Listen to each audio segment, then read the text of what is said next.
I would like to take a minute to recall a conversation with Dr. B.K. Sahu as we spoke about our esteemed guest, Shri Bijay Kumar Patnaik. Dr. Sahu spoke fondly as he mentioned that the greatest attributes that Shri Patnaik possesses is that of an ever-smiling face and easy solutions to each and every obstacle that crosses his path. A rare combination of integrity, humility, and caliber, Shri B.K. Patnaik joined the country's most respected Indian administrative service in 1976 after completing his Masters in Political Science. Since then, our revered guest has exhibited his dexterous and exceptional competence in all the cadres he has served in the state. He has added the Midas touch to all the posts headed by him, be it as the SDO or as the DM Sundargarh or as the chairman and MD to the various state PSUs. He left his indelible mark in all the spheres that encompassed him.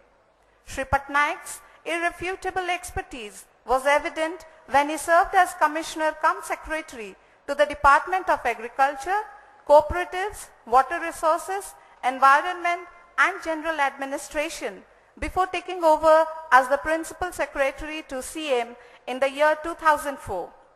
He took over the mantle of Chief Secretary of the state in 2010. We are proud, privileged and extremely honored to have you today in our midst.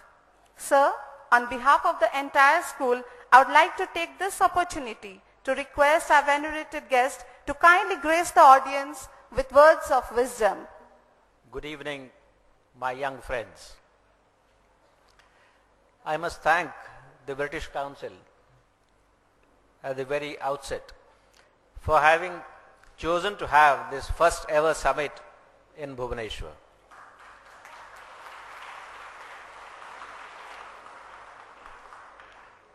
Now children, do you know what is the importance of this place? Why Bhubaneswar is famous? You see, Bhubaneswar is today the capital of Odisha. But many years ago, centuries ago, it is the Jain monks who had come to Bhubaneswar and done their meditation in Bhubaneswar. Bhubaneswar was the seat of Hinduism. Bhubaneswar was also the starting point of Buddhism. You must have all heard about Lord Buddha. Buddha attained his wisdom in Bihar. But after him, it was Emperor Ashoka who started his mission of spreading Buddhism from Bhubaneswar. That is the importance of this city. And I am very happy to know that tomorrow you are going to Konark. And Konark is a World Heritage Site. And do you know, as the legend goes, who was responsible for completion of this magnificent temple which you will see tomorrow? It was completed by a 12-year-old boy. When 1200 masons could not complete the temple, it was only a 12-year-old boy who had the courage, who had the vision, who had the wisdom to climb up the temple and complete the work overnight. That is the legend. So, my young friends, you are at the right place, and I once again thank the British Council for choosing Odisha to be and Bhubaneswar to be the venue of the first ever global summit. And I congratulate all of you for being part of this summit. I am sure this is only the beginning, as Mr. Sahu said. This is only the beginning. The beginning is when you come together. You have to go back to your own schools and spread this message among your friends. Then the whole purpose of this summit will be achieved. Now you are in this in today's world. I start with a story. In fact, this evening turns out to be a storytelling session.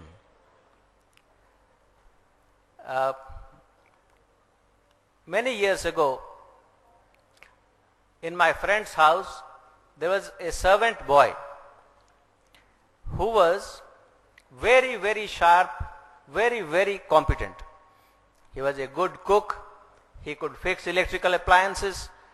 He could do small carpentry jobs. You tell him anything, he would pick up. But he was a servant boy. So I was rather curious. I asked him, why is it that you have become a servant boy? Why did you not go to school? Why did you not go to college? You would have done very well.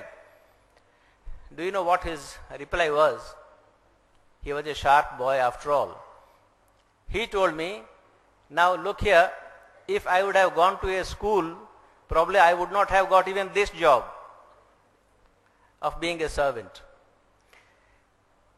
What I am trying to say is that in our traditional system of education, rightly or wrongly, we have not been able to equip the children with the skills that can give them jobs. You are all lucky that you are in a new world and the world is changing, where you can do whatever you like to have. You can be a good singer and make a profession of singing. You can be a good dancer and make a profession of dancing. You can be a good sports person and make a profession out of being a sports person.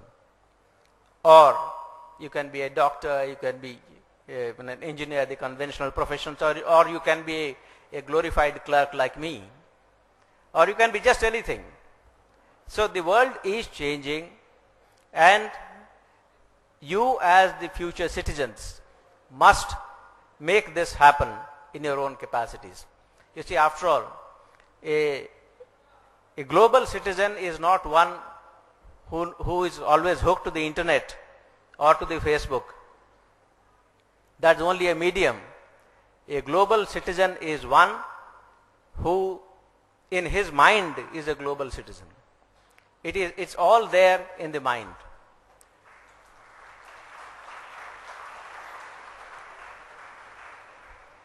As Mr. Sahu said in the beginning, a global citizen is one who feels that coming together is the basis of civilization.